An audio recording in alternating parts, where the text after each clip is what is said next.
Hey everyone, it's Amy for part two of the cosmos and we are one. So, I wanted to just go and kind of give a couple of bullet points about that because I was just talking about the concept itself in the first video, but I wanted to say why.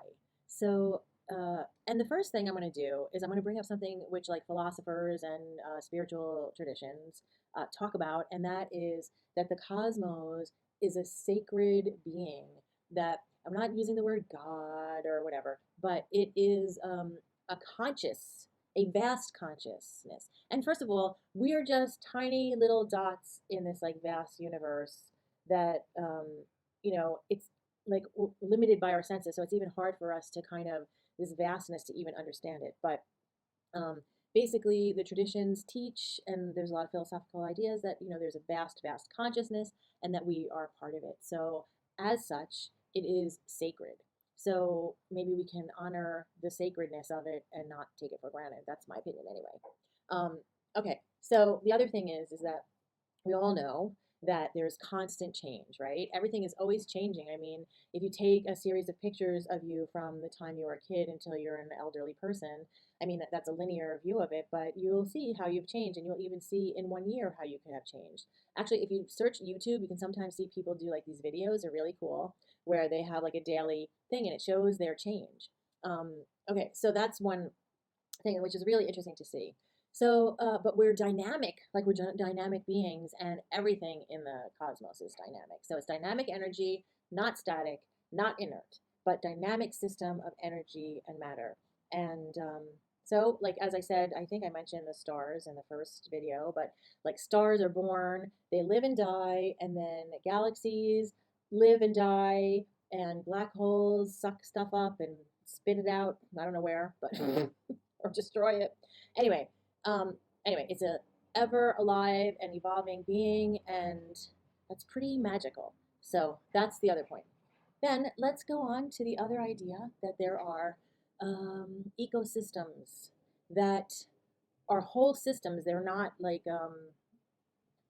it's not all the aspects without each other. Again, it's showing our interconnectedness, this spinning, this complex pattern or structures that happen because even if you look it down to the idea of, oh, sorry, I think is it the hippopotamus or the rhinoceros? No, it's the hippopotamus. I think there's some kinds of birds that are always on it, but they have this symbiotic relationship with the rhinoceros that no, not rhinoceros, sorry, hippopotamus in water and out of water. They have a relationship with them. So there are always things that are are feeding off of us, and we're feeding off of them, and not everybody, not just us, all the animals. There's all these kinds of relationships, but we don't ever think about them. So sometimes maybe we should just stop and think about how miraculous all of it is.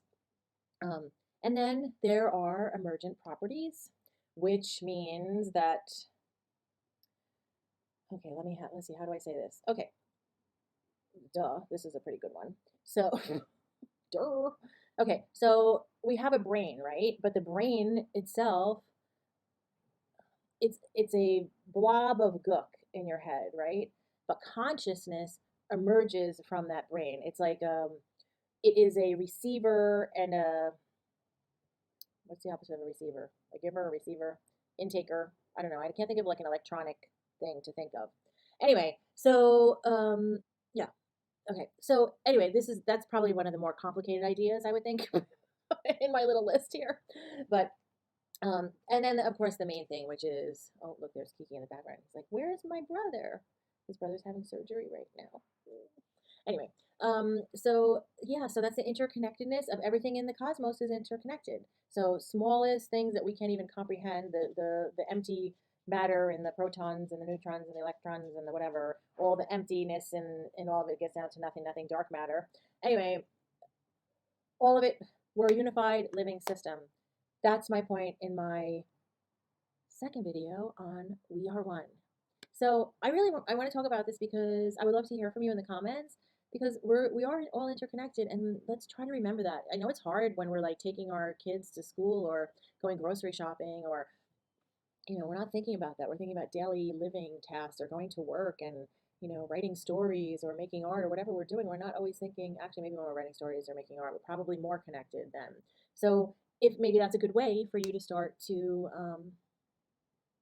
get connected with everything else. Or just go to the park, go down the street if you live in a city to your park, or if there's a tree on your street. I know people might think you're crazy, but you can hug it, hug a tree. It will be so happy you did. Okay, namaste.